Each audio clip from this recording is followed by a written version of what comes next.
অবশেষে রক্ষা হলো না হাদির খুনির। নিজের পাতানো জালে নিজেই ধরা পড়লেন। ফেসবুক লাইভে এসে বোমা ফাটালেন শহীদ ওসমান হাদির খুনি ফয়সাল করিম মাসুদ। লাইভে ফয়সাল বারবার দাবি করছিলেন তিনি বর্তমানে দুবাই অবস্থান করছেন, কিন্তু গোয়েন্দা তদন্ত এবং আমাদের হাতে আসা অকাট্য প্রমাণ বলছে ভিন্ন কথা।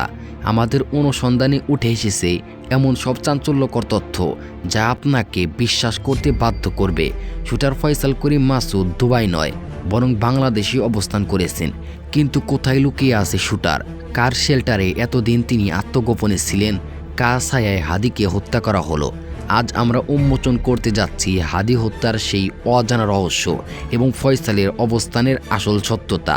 মূল ঘটনায় যাওয়ার আগে একটি প্রশ্ন, আপনারা কি চান শরীফ ওসমান হাদি খুনিদের সঠিক তদন্তের মাধ্যমে গ্রেফতার করে সর্বোচ্চ শাস্তি মৃত্যুদণ্ড কার্যকর করা হোক?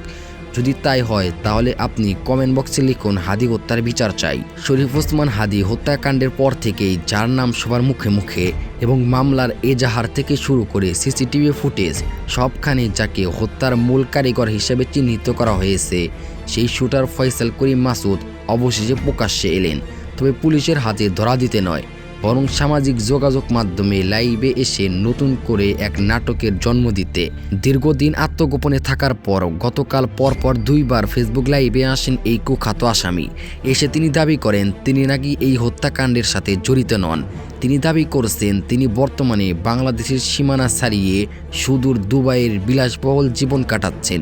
কিন্তু একজন চিহ্নিত খুনি যার বিরুদ্ধে সুনির্দিষ্ট অভিযোগ এবং প্রমাণ রয়েছে, সে চাইলেই কি সত্যকে মিথ্যা দিয়ে ঢেকে রাখতে পারে? আমাদের ইনভেস্টিগেশন টিম ফয়সালের ওই 10 থেকে 15 মিনিটের ভিডিও বার্তাটি পুঙ্খানুপুঙ্খভাবে বিশ্লেষণ করেছে, আর সেই বিশ্লেষণে বেরিয়ে আসছে তার সাজানো মিথ্যার পাহাড়। ফয়সাল তার ভিডিওতে বারবার একটি কথা প্রতিষ্ঠিত করতে চেয়েছেন, আমি দেশে নেই, আমি দুবাই আছি। তিনি ভাবছেন লোকেশন দুবাই দেখালেই পুলিশ হয়তো হাল ছেড়ে দেবে। কিন্তু দর্শক, তিনি একটি বড় ভুল করে ফেলেছেন, আর সেই ভুলটি হলো তার ভিডিওর ব্যাকগ্রাউন্ড সাউন্ড বা পারিপার্শ্বিকের শব্দ। যারা মধ্যপ্রাচ্যের দেশগুলো বিশেষ করে দুবাই বা সৌদি আরবে গিয়েছেন বা থেকেছেন, তারা খুব ভালো করেই জানেন সেখানকার ট্রাফিক আইন কতটা কড়া।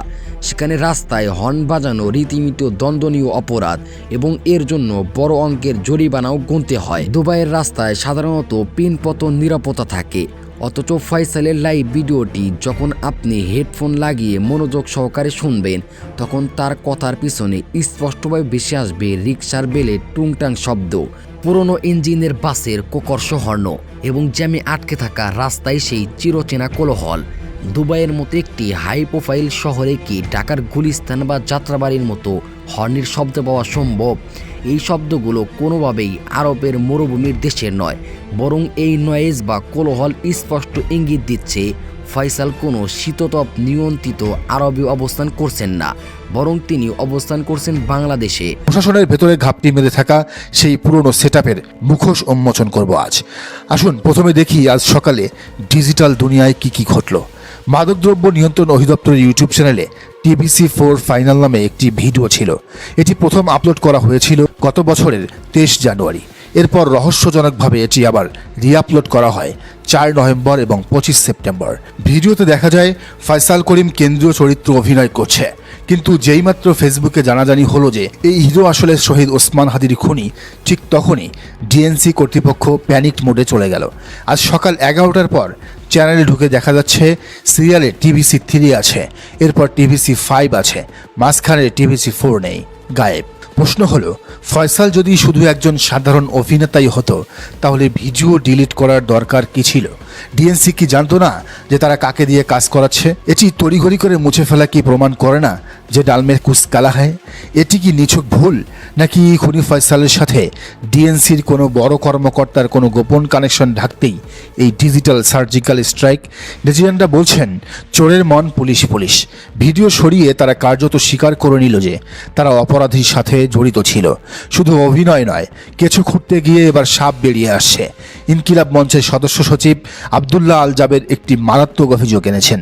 তিনি দাবি করেছেন এই টিভিসি তৈরির টেন্ডারটি খোদ ফয়সাল নিজেই পেয়েছিল। অর্থাৎ খুনি ফয়সাল শুধু অভিনেতা নয়, সে একজন সরকারি ঠিকাদারও। তার নিজস্ব কোম্পানির মাধ্যমেই এটি তৈরি। ভাবুন একবার, স্বরাষ্ট্র মন্ত্রণালয়ের ফান্ড বা জনগণের ট্যাক্সের টাকা গেছে খুনির পকেটে, আর সেই টাকা দিয়েই হয়তো কেনা হয়েছে শহীদ ওসমান হাদিকে খুনের বুলেট। আব্দুল্লাহ আল জাবের প্রশ্ন তুলেছেন, 5 আগস্টের বিপ্লবের পরও প্রশাসনের ভেতরে ঘাপটি মেরে থাকা আওয়ামী লীগের পুরনো সেটআপের লোকজনই কি ফয়সালকে এই কাজ বাগিয়ে দিয়েছে? 2024 সালের 8 নভেম্বর মোহাম্মদপুরের আদাবরে অস্ত্রের মুখে 17 লাখ টাকা লুটের সময় র্যাবের হাতে হাতনাতে গ্রেফতার হয়েছে এই ফয়সাল, যার নামে অস্ত্র মামলা আছে, ডাকাতি মামলা আছে। সে জেল থেকে বেরিয়ে কিভাবে সরকারি টেন্ডার পায়? তাকে ভেরিফাই করার দায়িত্ব ছিল কার? ডিএনসি এর কোন কর্মকর্তা এই ফাইল পাশ করেছিলেন? আজ তাদের নাম প্রকাশ করতেই হবে। এই ভিডিওর সবচেয়ে সেন্সিটিভ এবং গুরুত্বপূর্ণ পার্ট এটা, ফয়সালের জামিন।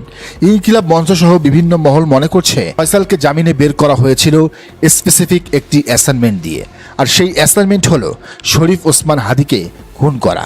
মঞ্চের অন্যতম নেত্রী ডাকসুর মুক্তিযুদ্ধ আন্দোলন বিষয়ক সম্পাদক ফাতেমা তাসনিম জুমা বলেন, আমার কিছু নির্দিষ্ট প্রশ্ন আছে যার উত্তর জাতি জানতে চায়। 1. কোন জজ এই রায় দিয়েছিলেন? অস্ত্রসহ গ্রেফতার হওয়া ডাকাতি মামলার আসামিকে এত দ্রুত জামিন কোন যুক্তিতে দেওয়া হলো? সেই বিচারকের নাম এবং প্রোফাইল আমরা দেখতে চাই। 2. কোন আইনজীবী জামিন করিয়েছিলেন? সেই আইনজীবী কার হয়ে কাজ করেন? তার পলিটিক্যাল ব্যাকগ্রাউন্ড কি? এই প্রশ্নের উত্তর অবশ্যই ইতিমধ্যেই আমরা পেয়েছি। তিনি হলেন বিএনপির ধানের শীষ প্রতীক থেকে সংসদ সদস্য হতে যাওয়া ব্যারিস্টার কায়সার কামাল। 3. তদবিরকারী কে? সরকারে বা প্রশাসনের কোন প্রভাবশালী ব্যক্তি এই জামিনের জন্য ফোন করেছিলেন বা তদবির করেছিলেন? তিনি বলেন, ফয়সাল তো একা নয়, সে কার রিক্রুট, সে কার দ্বারা নিয়োগকৃত, কার চ্যানেলে বা কার রেফারেন্সে সে ইনকিলাব মঞ্চে অনুপ্রবেশ করার চেষ্টা করেছিল, সেই নেটওয়ার্কটা উন্মোচন করা জরুরি। কারণ ফয়সাল শুধুই ট্রিগার চেপেছে, কিন্তু বন্দুকটা তুলে দিয়েছে অন্য কেউ। তাকে জামিনে বের করা মানেই তাকে খুনের লাইসেন্স দেওয়া।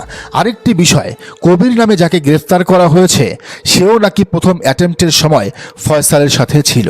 কবিরের কাছে সব তথ্য থাকার কথা, ফয়সাল ছাড়া তার কাছেও লিড থাকার হাই চান্স রয়েছে। তবুও কেন মামলার অগ্রগতি নেই? কেন তদন্ত কর্মকর্তারা বলছেন নতুন কোনো তথ্য পাওয়া যাচ্ছে না? এই তদন্ত কি ইচ্ছা করেই স্লো করা হচ্ছে? কাউকে বাঁচানোর চেষ্টা চলছে? কবিরকে রিমান্ডে নিয়ে যথাযথভাবে জিজ্ঞাসাবাদ করলেই তো মাস্টারমাইন্ডের নাম বেরিয়ে আসার কথা। শহীদ শরীফ ওসমান বিন হাদি হত্যাকাণ্ডের সাথে বর্তমান প্রশাসনের একাংশের সম্পৃক্ততার যে আভাস পাওয়া যাচ্ছে তা শিউরে ওঠার মতো।